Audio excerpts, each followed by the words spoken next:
when Kenneth Branagh directed me as Hamlet, before our first performance, he assembled the company of actors together and gave us a little talk, a few notes about 2 hours before the first show.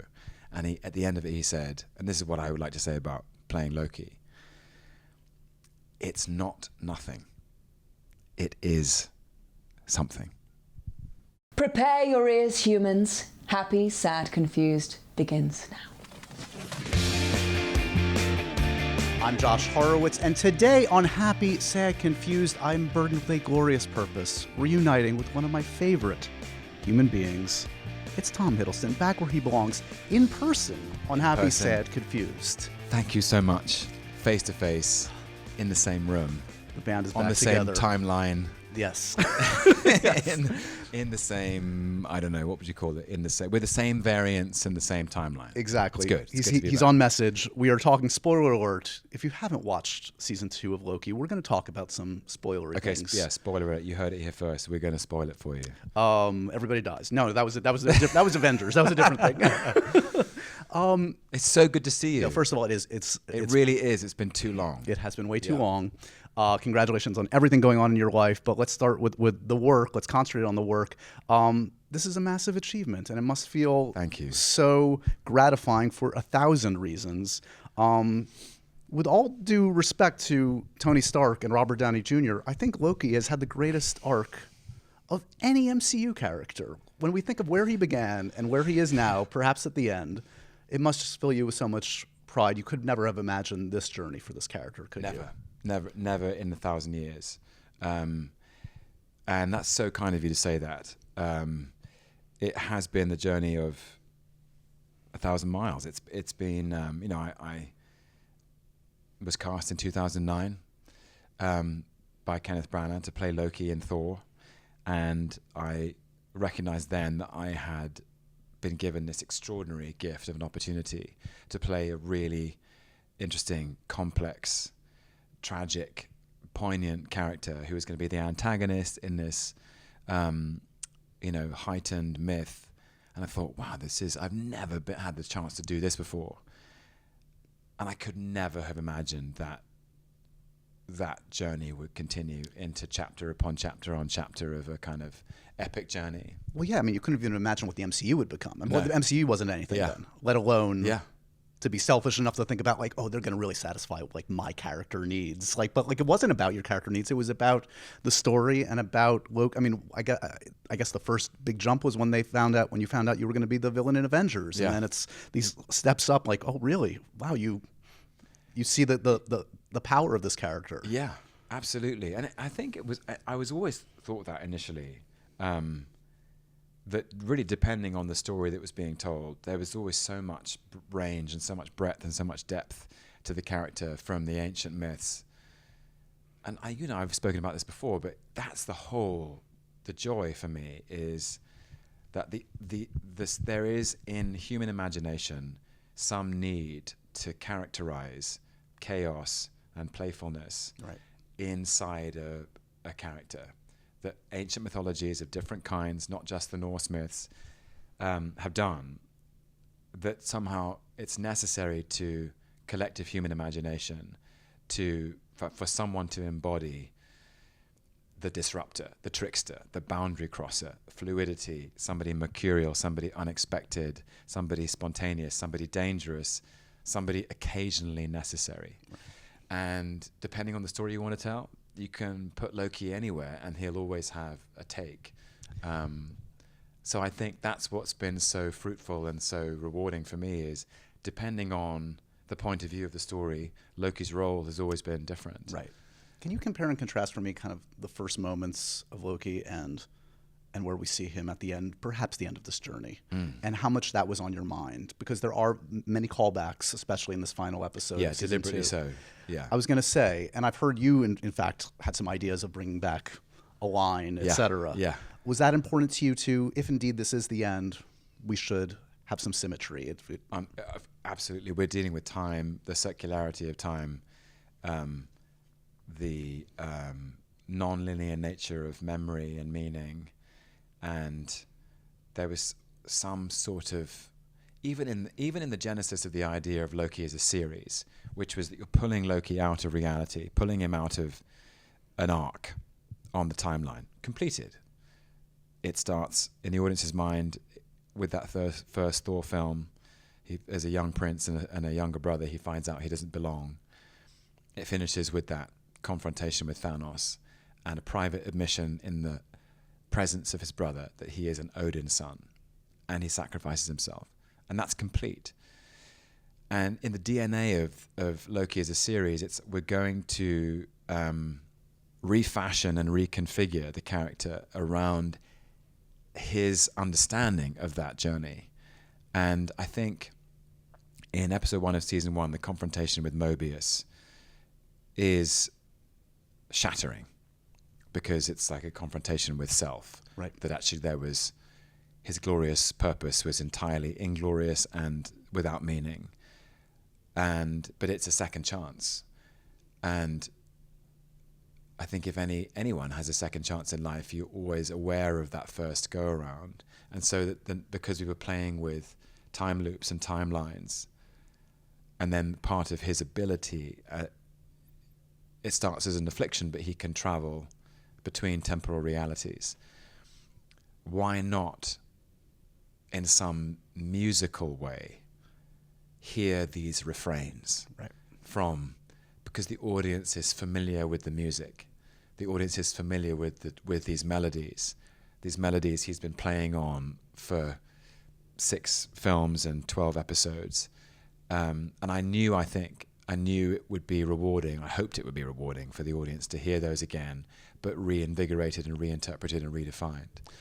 And I can be specific if you'd like. Well, yeah. So what was the specific additions that you had on set that were important to you? A specific line or two, as I understand it? Yeah, there was always this, I was always trying to, a real headline for all of us. 2 things spring to mind. In the writer's room, which was a really amazing kind of sort of series of weeks and months of conversations, Kevin Wright, our producer, Eric Martin, our head writer, Kasra Farahani, our production designer, who was also in the room, and the writing team, really, we had it on the board. I am Loki of Asgard, and I am burdened with glorious purpose. And the meaninglessness of that for Loki impels him into an existential crisis, but it also impels every other character, Mobius, Sylvie, B-15, Casey, Renslayer, OB, and the TVA as an institution. The TVA had a purpose, right, which was to keep the sacred timeline in order. And then it's like, wait, are we the bad guys? We were kidnapped from the timeline. We had our own lives. We had our memories erased. Does the TVA have a purpose? Can it be refashioned, reconfigured, rediscovered? So there was that. That was always like just keeping this idea of interrogating purpose alive, because that felt very resonant with the show, and very resonant with the beginnings of the character. Even in that first Thor film, Loki's engaged with ideas of belonging and identity. Who am I? Right. What's my place? Am I? Am I the monster that parents tell their children about at night? What am I? Tell me, he says to Odin. He's always trying to work out who he is. Who does he think he is, and who is he really? Mobius confronts him with a different point of view. Sylvie confronts him with another point of view as a mirror. So that was up there. And then more specifically in the finale, I remember so well, Aaron Moorhead and Justin Benson. It was like a Thursday morning or a Friday morning, and it was an extraordinarily elaborate set. The temporal core control room, or the loom room for short. But basically, they're all standing, looking out through the observation window at the loom. I mean, we were all there for weeks and weeks and weeks, playing these loops, playing these repetitions, and it felt like this extraordinary company team effort every time. But it was built on 2 or 3 stories, and below the room was a real staircase that went into an airlock, and then these blast doors would open onto the gangway. And it was like early morning, and Aaron Moorhead said to me, I think in about 40 minutes we're going to be on you in the airlock. So have a think about what you feel you need to say. And I was like, understood, sir. So I took myself... Easy task. Wrapping up this whole thing. We had a version of it in the script, Sure. but it was like they knew like it was going to be significant for me, for the character. It's the last thing he says. Yeah. And I left the stage and I went out onto the lot at Pinewood Studios in London, in Buckinghamshire. And I went for a little jog just around the lot. You know I love to run. You love to run as well. It's where I do my best thinking. And I was listening to some film scores, one of which was actually the score from Thor by Patrick Doyle. And actually I was just thinking, I became actually overtaken by the significance of it being the last thing I was going to say, and the length of the journey and how significant it's been for me in my life, and thinking of all the people that had helped me along the way and people who'd created this character with me and stuff. And the line came to me that's how creativity works, I guess. Yeah. I was like, oh yeah, I know what I should say. And I went in and I found Kevin Wright and Justin and Aaron, and I was like, I've got it, I think. And they went, okay. And they shut their eyes, and I said, it goes like this. I know what I want. I know what kind of God I need to be for you, for all of us. And it's the line that Loki says to Odin at the end of Thor, and it's a desperate plea for approval and validation. It's a cry for help from a son who feels he doesn't belong, and it doesn't work, and it's heartbreaking. Right. And this time, this Loki has lived through that moment and understands something much deeper. And it just felt like a kind of, I actually understand. Now I understand. Now I understand what I have to do. It's not about me, it's about you. Right. When he looks out to his friends. Yes. Like his family. He says goodbye to his friends, yeah. I don't know how many times we've talked about saying goodbye to this character. I know. It's good. So we just need every couple of years we meet up and go, is it time to say goodbye? Sometimes there are fake tears on carpets. Sometimes it feels realer than other times. It feels pretty real sitting here today. And it does feel like, look, for any drama to have stakes, you need true closure. You need an end, right? Yeah.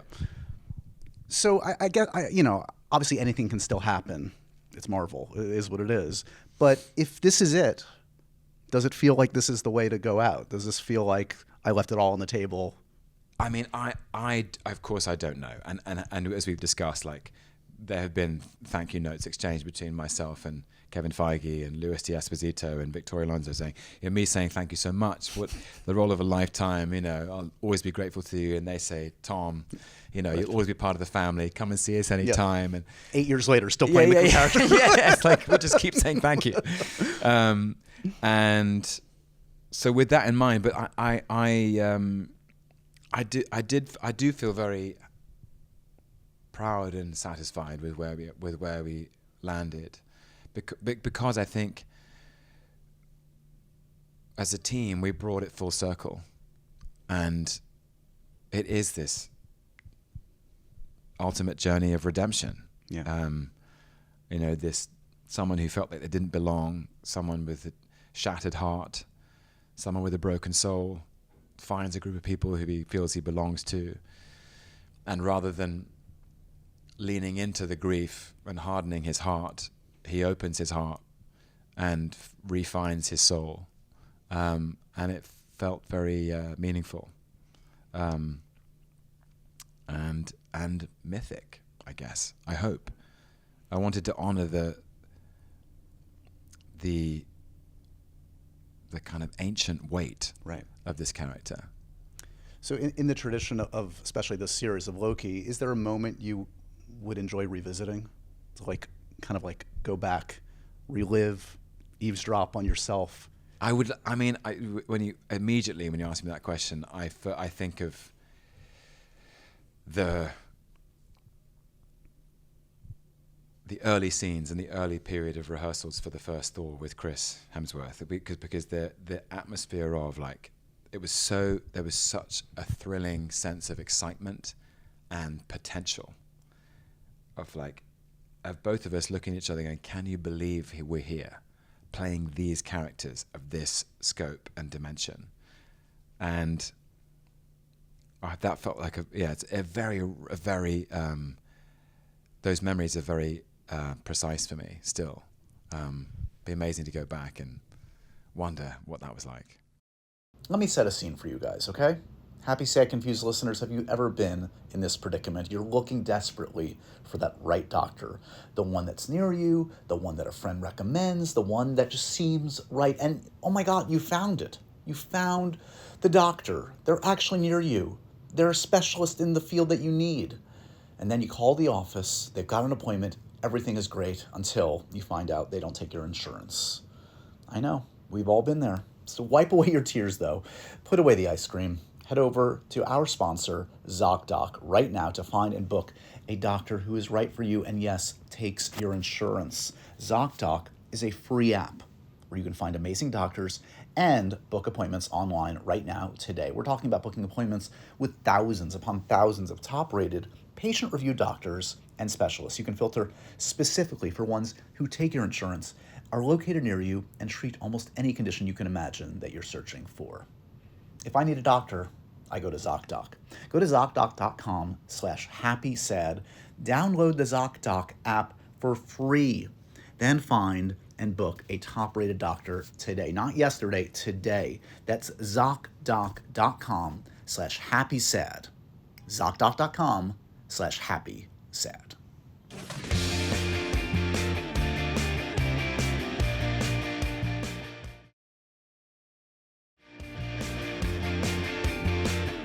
For a show called Loki, you assemble a hell of an ensemble, and they all have so many moments to shine in both of these seasons. I want to mention a couple of them. Sophia, of course. Do you have a favorite moment of working with her, or a scene, an exchange that jumps out? Great question. Do I have a scene that jumps out? Immediately, I want to sort of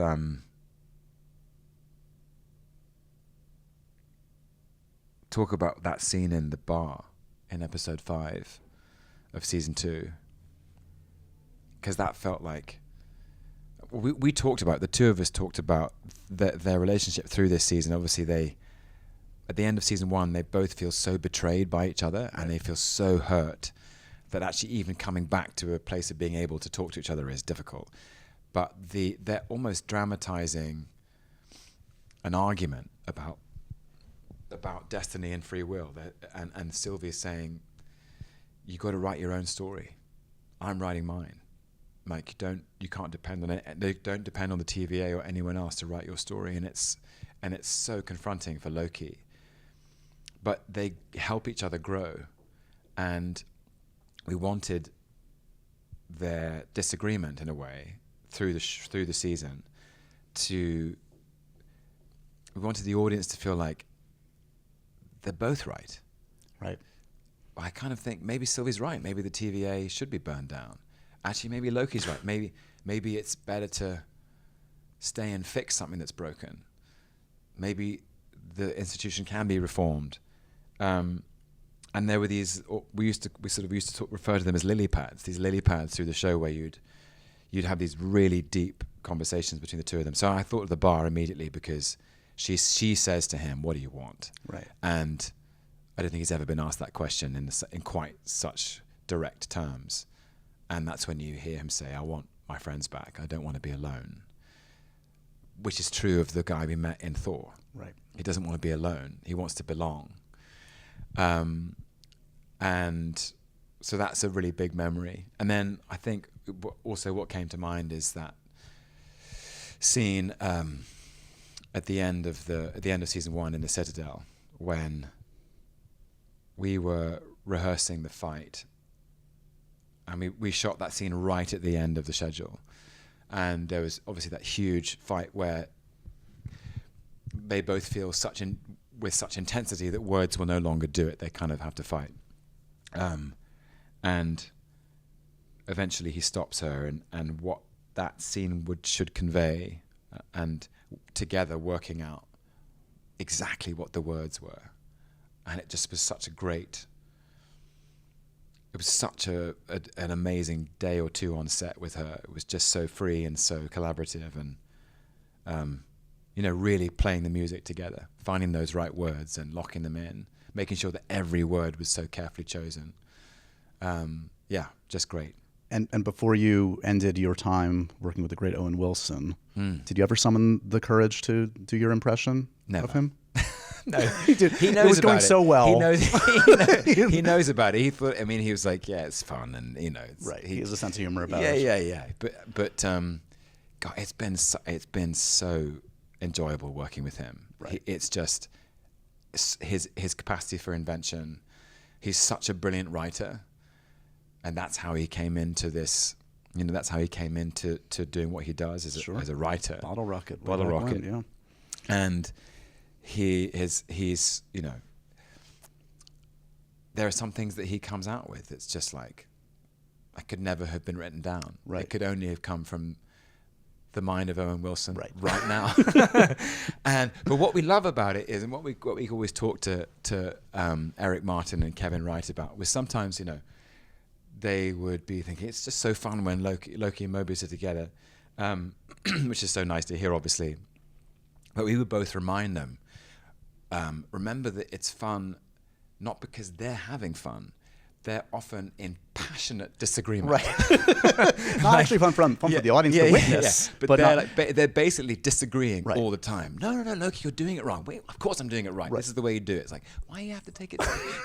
And it's something about the fact there's an underlying level of respect. Right. In that, I think they've taught each other something profound. Right. About the experience of being alive. Loki got a second chance. He found that out he got given that by Mobius. Mobius was taught by Loki that actually free will does exist, and he has a life on the timeline, and you can be whoever you want to be.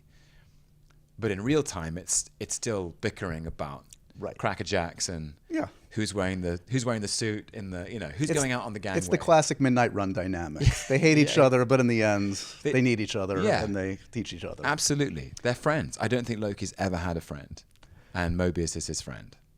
As you potentially exit, your partner Zawe has entered the MCU. She has, yeah. You must have had a number of laughs, exchanges about this, like. Back when I did it, it was different, just so you know.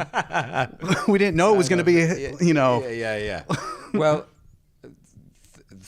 I'm so proud of her. Yeah. And she's terrific in the Marvels. I just only saw it recently.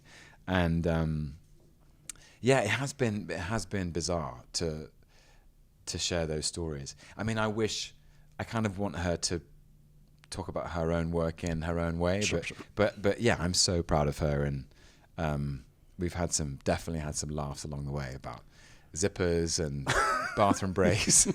And, which costume is more exactly?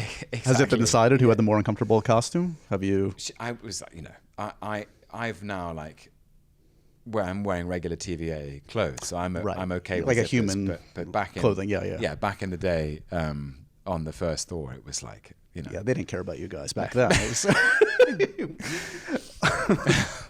Your life has changed a lot, and congratulations! Like the family, you have a family now. Thank you very much, and it's beautiful to see. Thank you.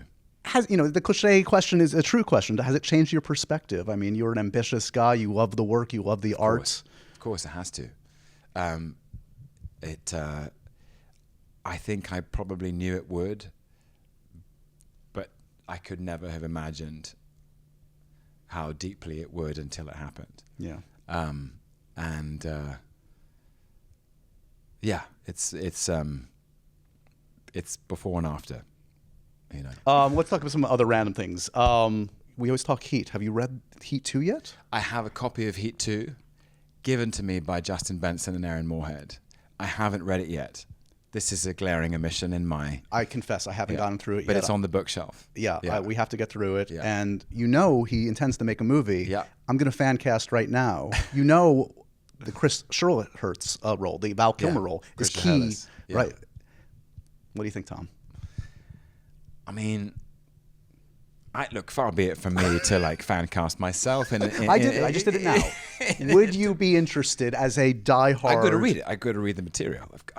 Of course, the idea of it is thrilling. Sitting here with you, it's still like a seminal text. Yeah, it's still like, absolutely like extraordinary film. In fact, I think Justin Benson, Aaron Moorhead, our directors for episodes 1, 4, 5, and 6, had not seen it, I think. And I was talking about it, and they were like, "Okay, Tom is endlessly talking about this film. We better go and watch it." But it didn't disappoint. They came in the next day. They were like, "Okay, yep, 100% get it. Wow." Well, you would have lost tremendous respect in the middle of production if they'd been like, "I don't get it." Yeah. Maybe they were faking more of a it. Bad Boys guy. What? I think it was real. They were like, "Wow," because also, here's the thing about Justin and Aaron is they are so forensic about detail, and that's why I love them as filmmakers. That's actually true of the entire team on this, and is like God is in the detail, no pun intended. But it truly is. Yeah. If you look after the detail, you find yourself looking after the big picture, and they were like in awe of the detail in Heat. They were like, "Okay, yeah, we get it. Michael Mann forever." Forever and ever. Ferrari's pretty good. You should check it out. You'll like it, I think. I can't wait. He is so great, honestly. And then I read something, maybe it was an interview you did with him or somebody did with him. And it was earlier this year, and we actually sent it to each other, the three of us. We were like, "Read this." Like, he's sharp as. Yeah. I always say he's the only person I ever did a podcast with when I was doing it in my office. He sits down and he brought out a binder of notes from his films, like schematics, just like. Yeah. Yeah, but you want that, right? Of course. You just want that from a filmmaker. Yeah. I think it's that thing of like, I feel like an audience member first and a performer second. And the reason I'm a performer is because I was in the audience. And I think sometimes when in the audience, you don't necessarily know why you feel you're being looked after.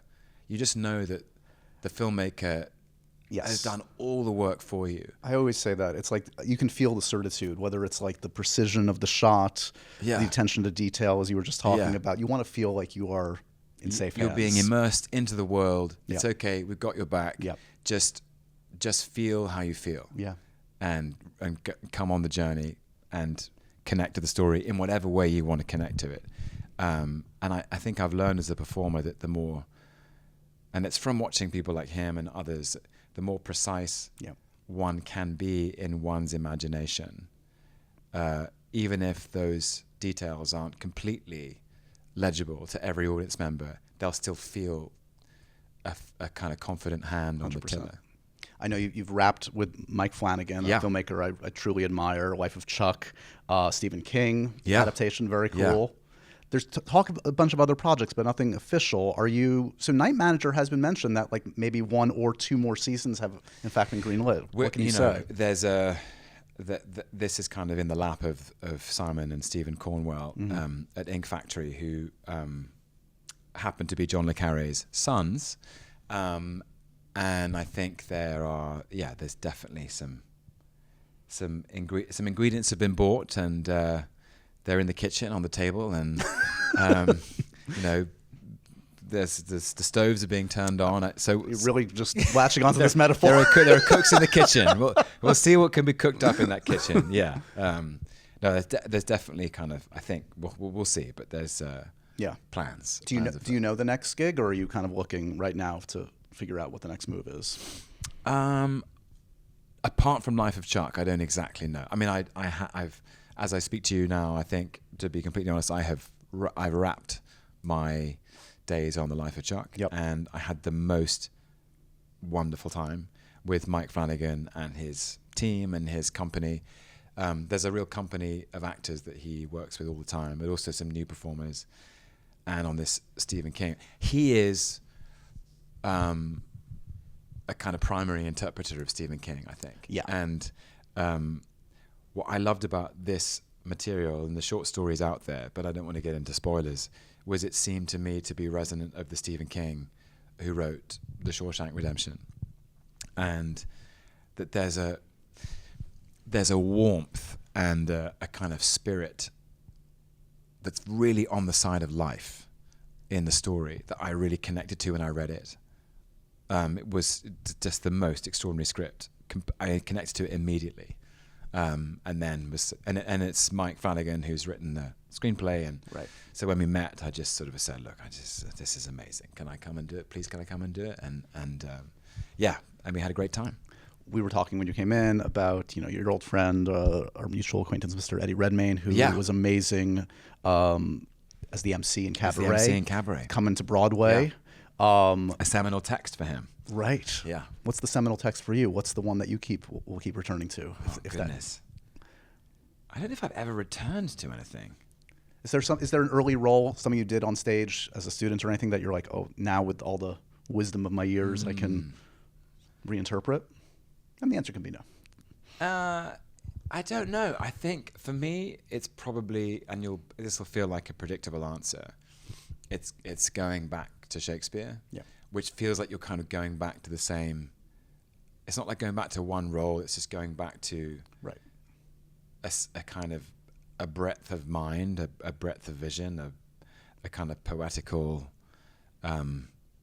breadth that I find so rewarding to inhabit. Well, it does feel like so many actors of your stripe do that, and they kind of come back at different stages of their life. So it's like, in 25 years you'll do Lear, etc. Like it's touch wood. You said it. Have I got any wood in here? Wait, is that wood? And it doesn't look real. Someone please do it. Yeah. But because there's something at every stage of your life. Yeah, that's the joy of those plays, is that I think if you are lucky enough, if performers are lucky enough. I mean, there are some people obviously who we all dearly love, Kenneth Branagh and Judi Dench and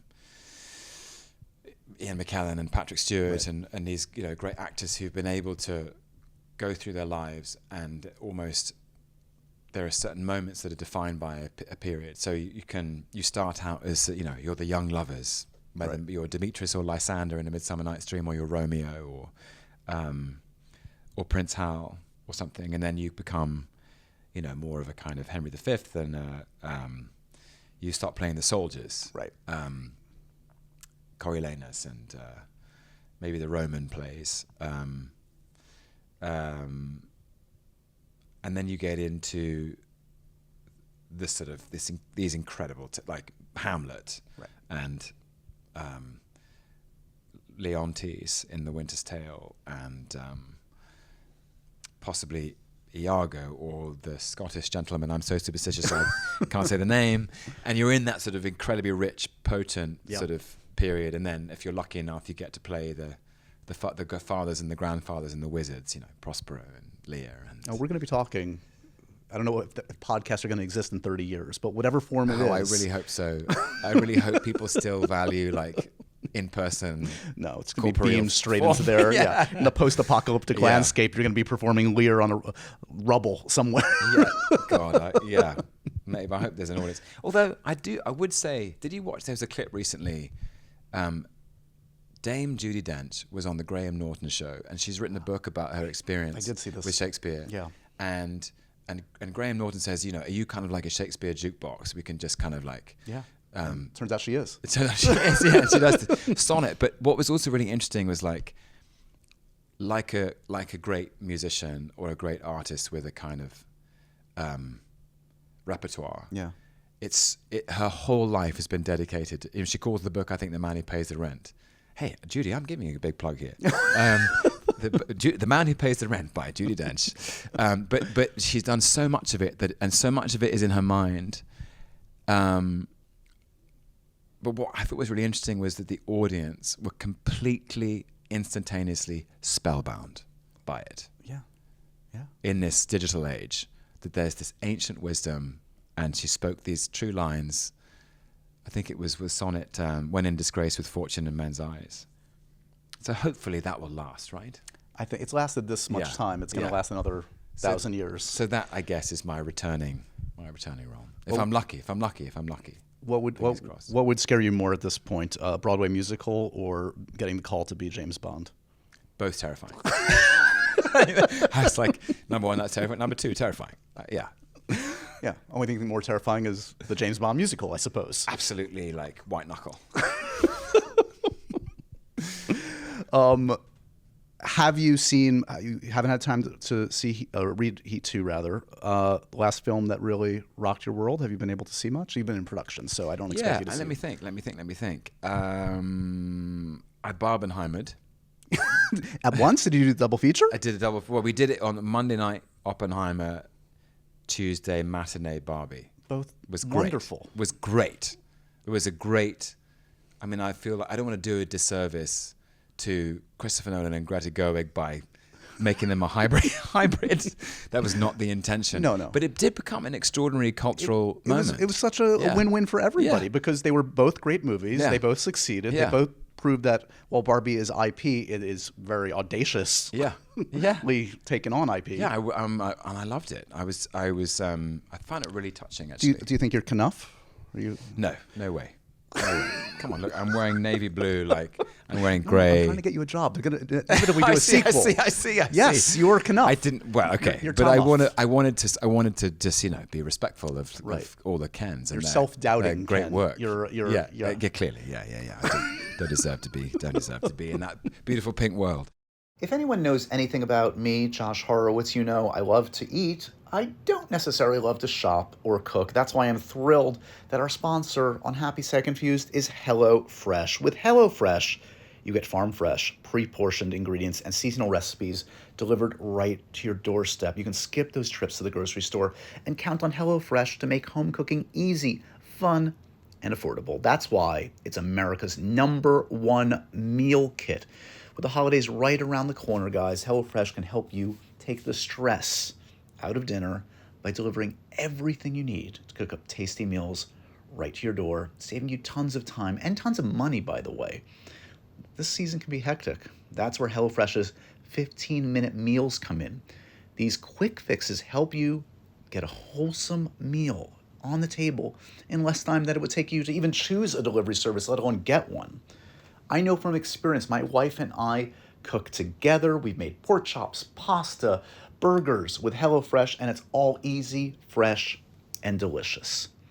Go to HelloFresh.com/HSCFree and use that code HSCFree for free breakfast for life. One breakfast item per box while your subscription is active. That's free breakfast for life at HelloFresh.com/HSCFree. And remember to use that code HSCFree.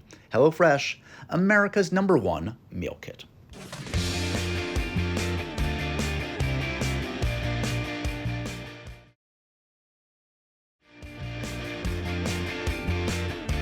All right, some profoundly random questionnaires from the Happy Sad Confused profoundly random questionnaire. Okay. What do you collect? I don't know this. Do you collect anything? Do I collect anything? Not off the top of my head. I don't think I consciously collect anything. I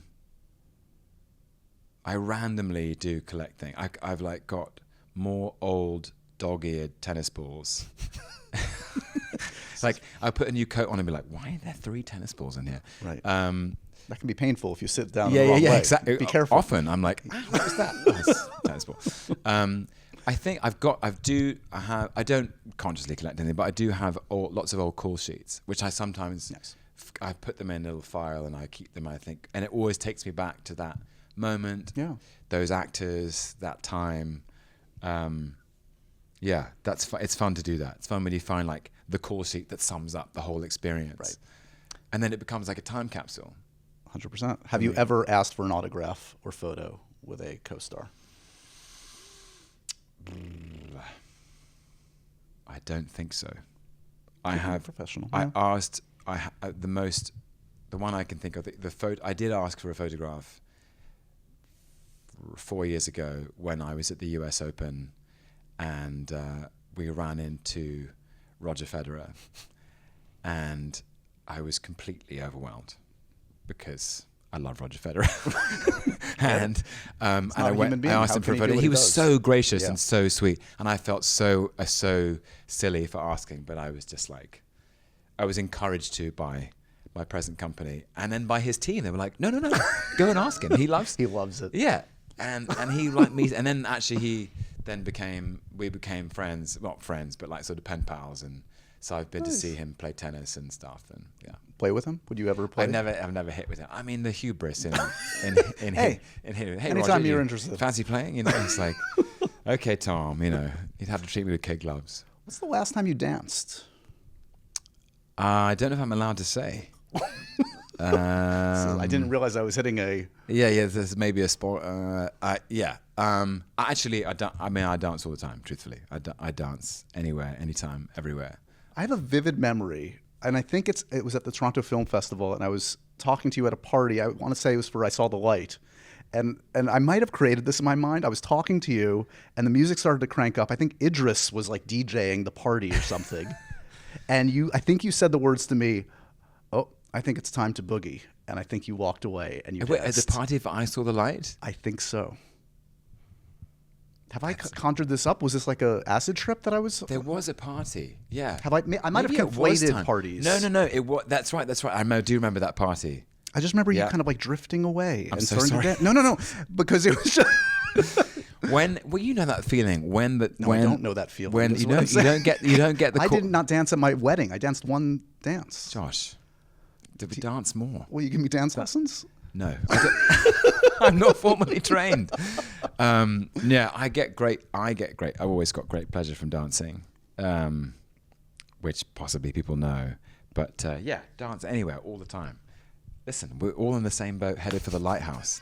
The trick is to enjoy the trip while you can. There are other ways besides dancing. Dance. For me, it's the music, you know, and also like this when a jam comes on and you know it's time, you got to go. Yeah, it's time to boogie, as you Time to told boogie. me. Yeah. What would your partner, your friend, say is the most annoying thing about you? If I got them to say, like, you know what, Tom's great. There's this one little. That's a good question. I'm sort of like, I don't know. There's sometimes I'm like, I'll be playing tennis with a friend, and he would like, I would play for, I don't know, an hour and a half or 2 hours, and he'd be like, should we stop? And I'm like, let's keep going. He's like, oh, for God's sake, come on, Tom. He's committed. Because I just love it. Yeah. But also, I'm always like, and I don't know, maybe that, I think my friends would say, here he goes, you know, why do we have to do an extra kilometer? Why can't we just do the 5K? It's just ridiculous. I mean, it's absurd. It's called a 5K for a reason, not the 6K, Exactly, Tom. 6K. Just stick to 5. Yeah. What's the worst note a director has ever given you? The worst note a director has ever given me. I've been lucky. I've had some good notes, you know. I actually can't think. Sometimes I can't even remember an instance. I know it's happened, but I can't remember when or who it was. But you get a note. It feels like inside a performance, the goal is to be completely instinctive and unself-conscious, and you're working actually from a place of interiority. You're inside something, inside the character and their motivations. And sometimes, I don't know, director can say, you know, when you do this thing with your eyebrows, you're like, I didn't know I was doing that with my eyebrows. Or, right. No one's actually said that. But I've actually heard that from other actors have said literally that exact. Like, when you do this thing with your left hand, you're like, did I do that with my left hand? Now you're self-conscious. Now I'm thinking about my left hand. Yeah. Now my left hand's just going to hang there, like some sort of dead weight. You know what I mean? Yeah. So the Talladega Nights thing. With my hands, right? Yeah. But I hasten to add, this is like, I can't remember this happening. Right. Yeah. Okay, so last thing, in the tradition of exit interviews, if indeed this is the end of your tenure as Loki, I'm going to ask you a series of questions as if this is your exit interview. Okay. You ready? Tom, why did you decide to leave the company?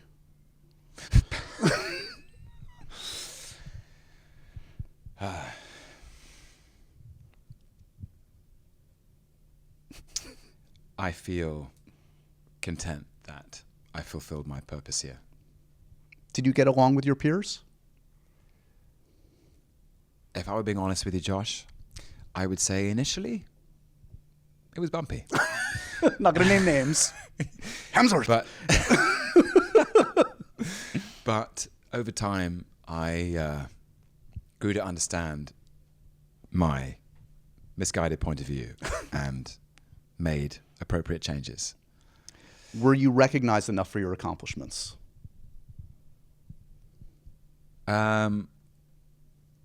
if I were, I don't know that it matters. That's not the point. That's not it. That's not what it's about. Yeah. Did the role meet your expectations? More than 10,000, 5,000 million times over. That's $1 billion. How much is 5,000 million? I'm an English major. Okay. What advice would you like to give to your team going forward that you leave behind?